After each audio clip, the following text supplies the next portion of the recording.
Have you ever tried to pitch an idea to your boss, only to see them check their computer and divert their attention?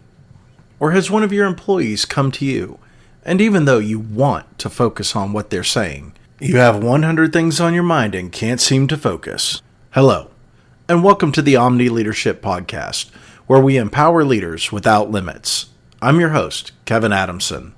Today, we're talking about active listening. Depending on which author or website you check, there are numerous active listening techniques, usually about 6 to 10 per site.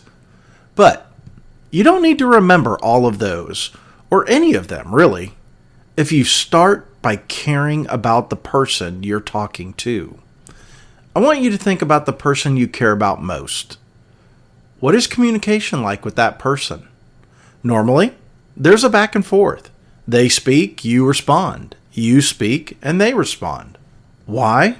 Because your heart is in it. You want to engage with them, and you prioritize it as something good. All the techniques in active listening, like paraphrasing, asking questions, being present, paying attention, eye contact, and avoiding judgment. And while there are many more, you do these naturally when you care about the other person, which extends to caring about what they say. If you want to be a leader who practices active listening, you need to lead with a combination of heart and head. It starts with caring about your people. Care about the person. Get to know them with a curious heart. You don't have to be their new bestie, but rather a genuine care for their wants and needs as a person and as an employee of your organization. When you genuinely care about them, your conversations will change.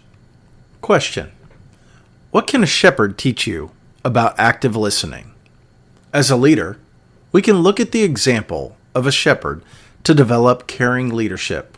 Yes, I know that it's hard because most of us have never seen a shepherd or can only imagine what one looks like.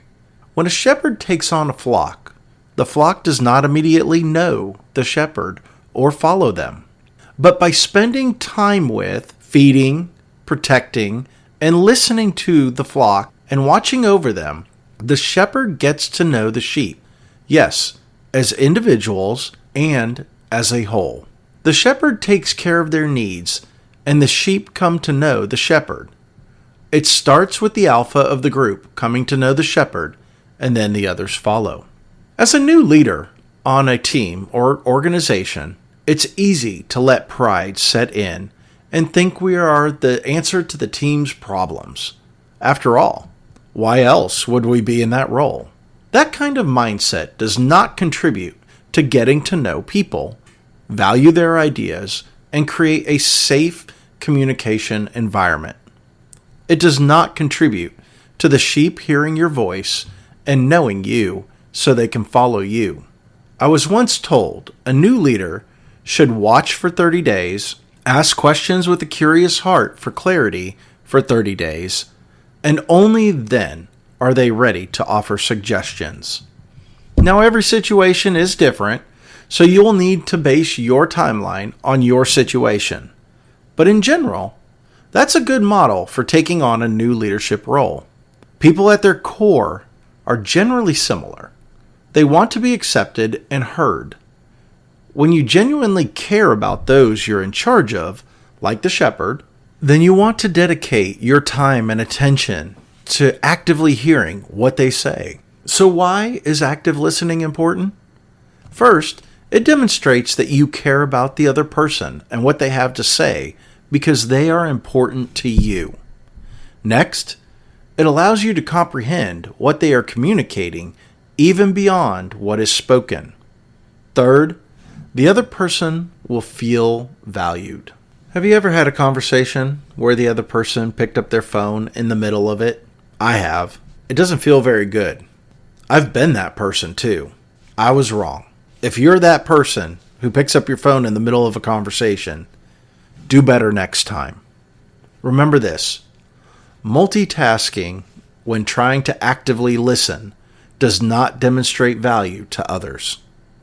Finally, active listening builds bridges, respect, and safety while encouraging the other person to come back to you and talk to you again. If you just rolled your eyes at that last statement or said something like, "I'm not a people person," or "I don't really want them to come back again," I challenge you to do some self-analysis.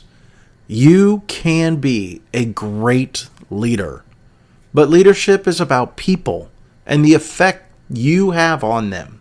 If you don't want to be around them, or they annoy you to a point that you hope you don't have to talk to them, challenge yourself to break down your barriers a little at a time.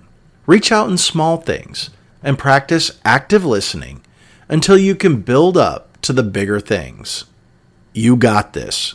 Remember, this is about leadership without limits, so don't impose any on yourself.